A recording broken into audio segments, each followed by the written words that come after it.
So, you've seen the hottest Skyrim mods Nexus has to offer. Video after video after video of them. But with a growing number of mods releasing every day, and a total special edition mod count of 987 million at the time of recording, who's gonna scour through pages and pages of recent and not so recent mods that were ignored or simply missed to find the diamonds in the rough? Well, me, I guess. All of these mods I consider essential mods in my load order of almost 800 mods, and I can attest to their quality. I'll list them in no particular order, so welcome to this week's Top 7 Skyrim Mods Hidden Gems, Episode 1.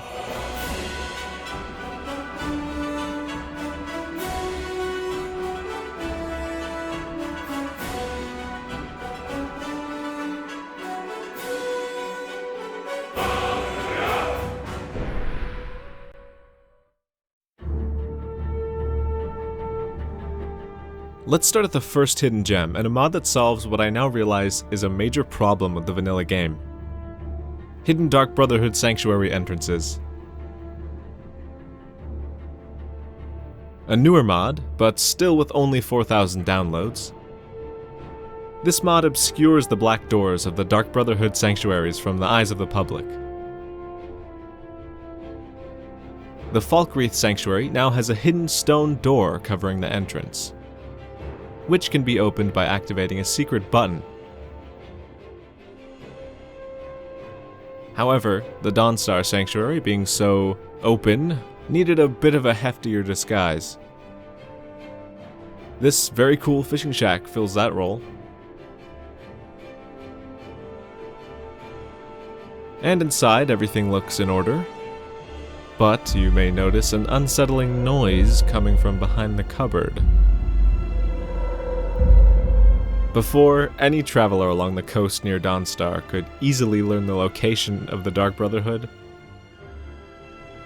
The Falkreath Sanctuary was much better hidden, but still completely visible. In my opinion, that really cheapened the secretive identity that the Dark Brotherhood is supposed to have, especially when you factor in that the Dark Brotherhood Sanctuary from the last game was hidden in the basement of an abandoned house, which made the sanctuary's location a total mystery. And when you finally found it, it felt like you had just uncovered a major secret. This mod really adds quite a lot to the mystique of the Dark Brotherhood, and I can imagine feeling the same kind of feeling discovering one of these sanctuaries now with this mod as I did back when I discovered the Cheydinhal Sanctuary when I first played Oblivion.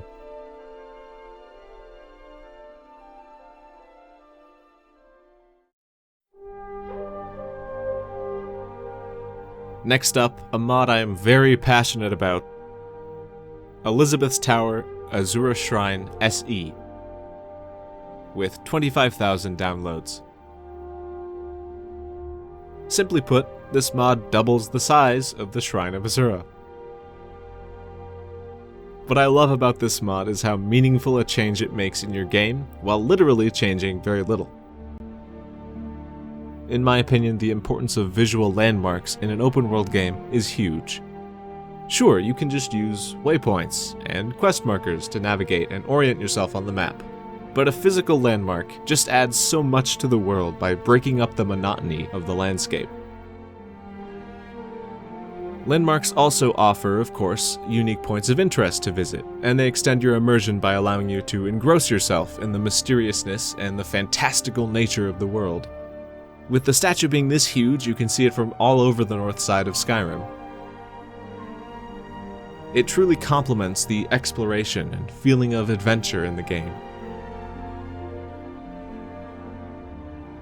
If you are concerned with lore friendliness, however, well, this doesn't break my immersion at least, because how did the Dark Elves make such a big statue on the top of a frozen mountain in the first place, when it was half the size?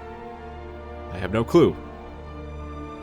No textures have been altered, so any texture mod you have will apply to the statue just fine.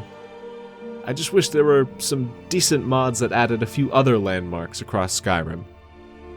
There are a few, such as the ruins, but a lot of these mods are a little obnoxious with how many landmarks they add, and also certain interesting additions.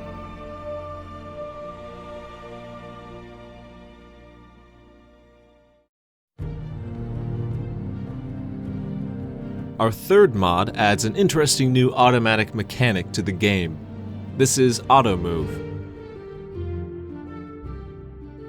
With 6,000 downloads, this mod adds the ability for the player to set a marker anywhere on the world map, and your Dragonborn will automatically move there in real time. You can use the default auto walk button to start the process, and the forward and backward movement keys to speed up or slow down the pace. There is a combat warning system, so you shouldn't be in any danger. And you can manually take control again at any time by pressing the auto walk key again.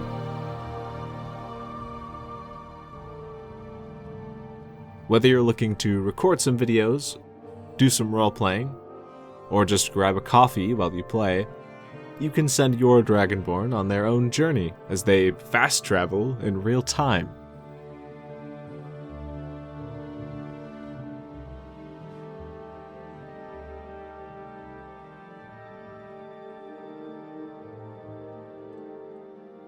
As this mod uses AI to accomplish the task of moving your Dragonborn to where they need to go, there can be a few issues.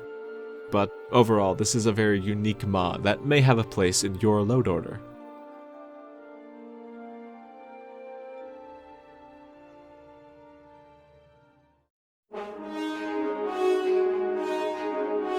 Next, from the creators of Better Shaped Weapons comes the Player Home mod to end all Player Home mods.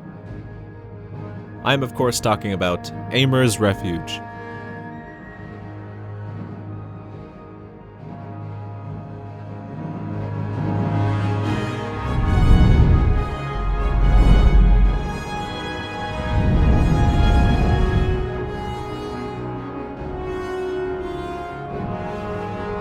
Let me start by saying that I'm not a fan of player homes that are just giant castles with big empty rooms that serve no purpose.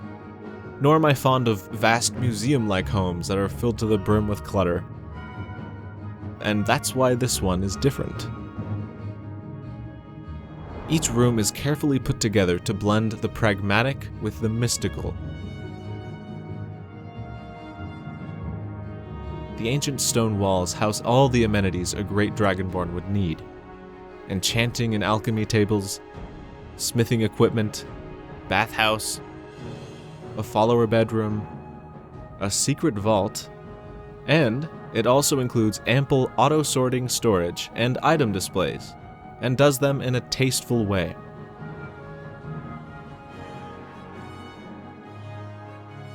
Just walking through the halls makes you feel like this place has history, and it does.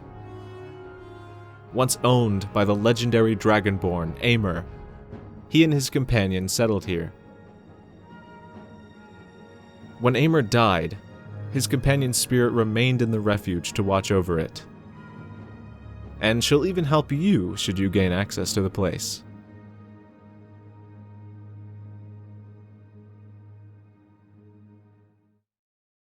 Now you've seen the interlocking bridges, the deep entrance chasm, the arcane statues, and hints at some powerful treasure out in the open and hidden away.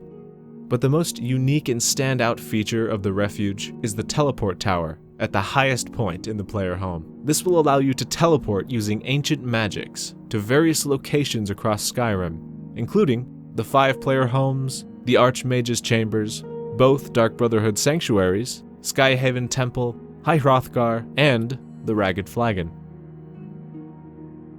You'll want to explore this player home very thoroughly, since, as I mentioned, there may be some ancient artifacts hidden away. I'll just say this. Pay close attention to the runes etched into the walls. Some of them open gates and doors. Some of them.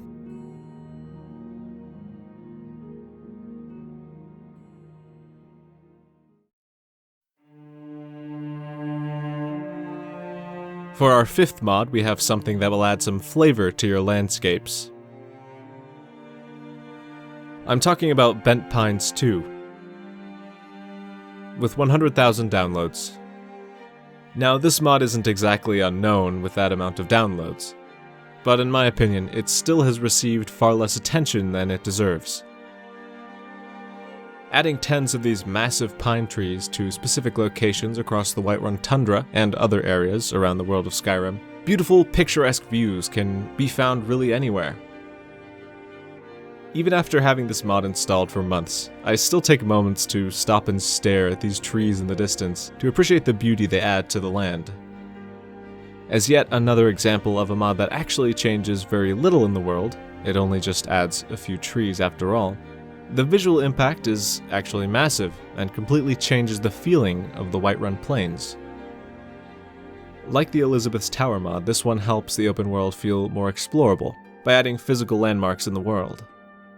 Back in the days of Morrowind, where there were no quest markers, you had to be told directions to be able to find a quest location, making finding the actual quest progression its own element of the quest. Unfortunately, just disabling quest markers in Skyrim can't accomplish the same purpose, as quests in Skyrim don't physically describe where to go. But with a mod like this, you could imagine a world of Skyrim where quest markers aren't necessary, couldn't you? And you could actually explore where to find things in the world. That's the type of open world exploration that I love, and wished was more common. This mod definitely reinforces the fact that that idea is possible, and it's just plain amazing to look at.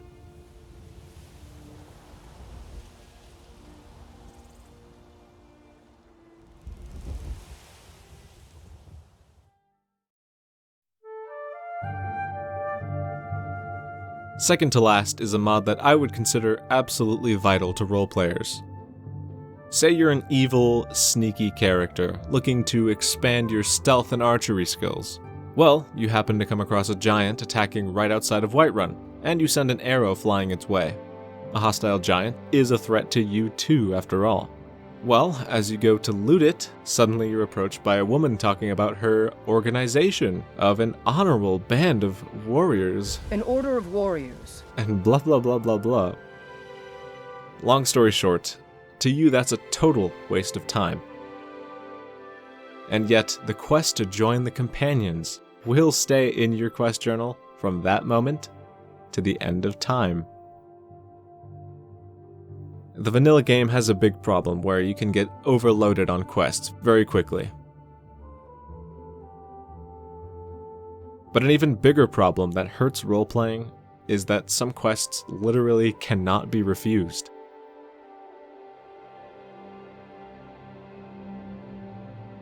What's a good way to solve this? Well, hide your quests is my solution. While it doesn't change any dialogue or allow you to straight up refuse quests like some other mods, Hide Your Quests with 13,000 downloads allows you to remove quests from your quest log. It's a little unbelievable that this functionality was not included in the vanilla game to begin with, as it's such a simple solution to the forced quest problem, but going into your Hide Your Quests MCM menu allows you to simply hide any active or completed quest from your journal. If you change your mind, you can simply uncheck the quest and it will reappear in your journal as if it never left. This not only helps with role-playing, but it also allows you to hide those annoying mod quests that auto-complete at the start of the game, such as those added by alternate start or needs mods. All I can say is, thank God for this mod.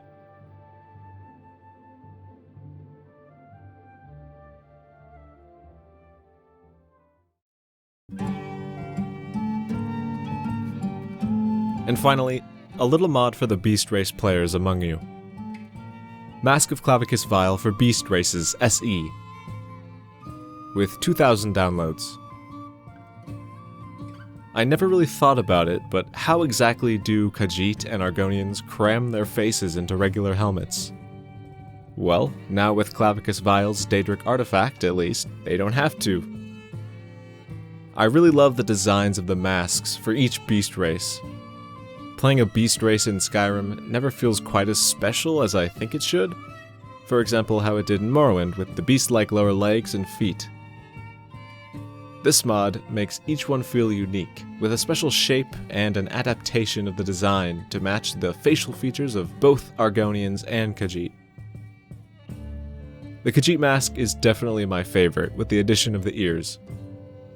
Though, I do like the new jaw horns on the Argonian version. Anyway, check this one out.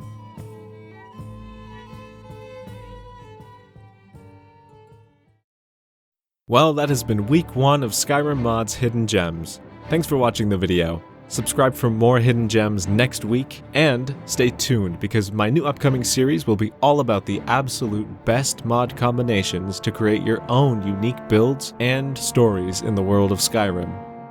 Starting with the first mod build, The Witcher.